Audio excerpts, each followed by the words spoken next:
This diagram was used in a previous video. I've always been concerned about this spring right here. This spring must be weaker than the armature rod spring. This means the control valve plate must be a wobble plate attached to the end of the armature rod. And this weaker spring helps the control valve plate to achieve a solid seal.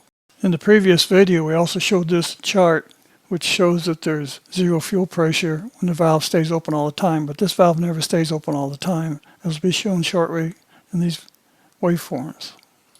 When the system wants the 70 psi in-tank fuel pump pressure, it simply sets the valve closing point at 0 degrees top dead center and holds it for a bit and then opens it. This prevents any pressure from building and maintains fuel pump pressure 70 psi. These next four waveform panels show the engine off, key turned on, and first start with a warm engine. So this is panel 1 of 4. The blue trace is the high pressure fuel pump positive lead voltage, which starts out at 0 and turn on the key, it jumps up to like 5 volts. And there's also a negative lead which does the opposite. It goes from 0 down to minus 5 volts, but we're not going to show that at this time. Instead, we're going to show the red trace, which is the negative side of the multi-port injector for cylinder number 1. And this drops to near ground every time it fires the injector. So these two waveforms will give us a good relationship of what's happening here. We couldn't use number 1 cylinder ignition timing for a reference because it's always varying.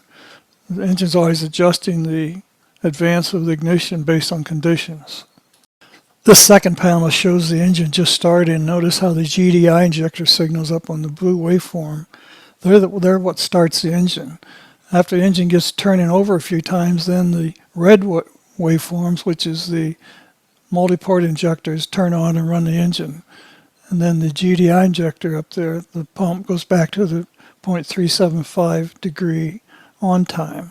So the engine fires up on GDI, then it switches over to multi-port injection to run while it warms up. Here I've added horizontal cursors to show you the time interval between the cylinder 1 MPI injector firing, and it shows up there at the top, and it's really double that number because the engine makes 2 revolutions every time cylinder 1 fires. This is panel number 3 of the waveform, which isn't very impressive. The engine's just warming up as it sits there and idles.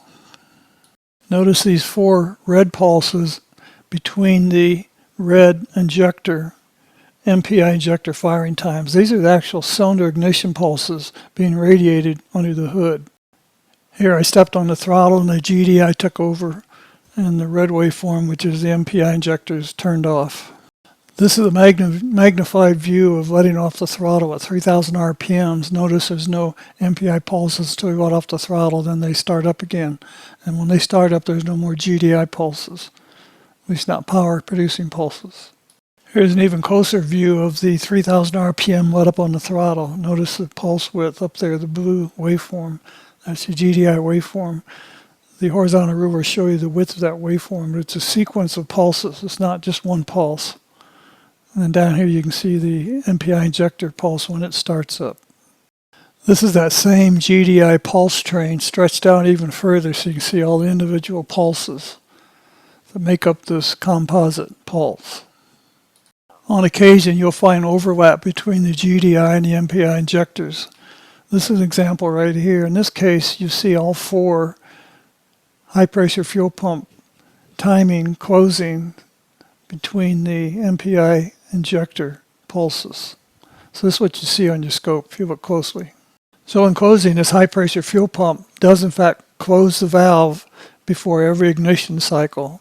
Now it may close it at 0 at the top so it doesn't do anything, or to close it before so it can build pressure. And this is how they control the pressure of this fuel pump. This is what you get when you set your scope to 500 milliseconds. You put the A channel, which is the blue signal, on the positive lead and put the B channel, which is the red signal, on the negative lead. And this is what that waveform looks like if you zoom in a little bit tighter.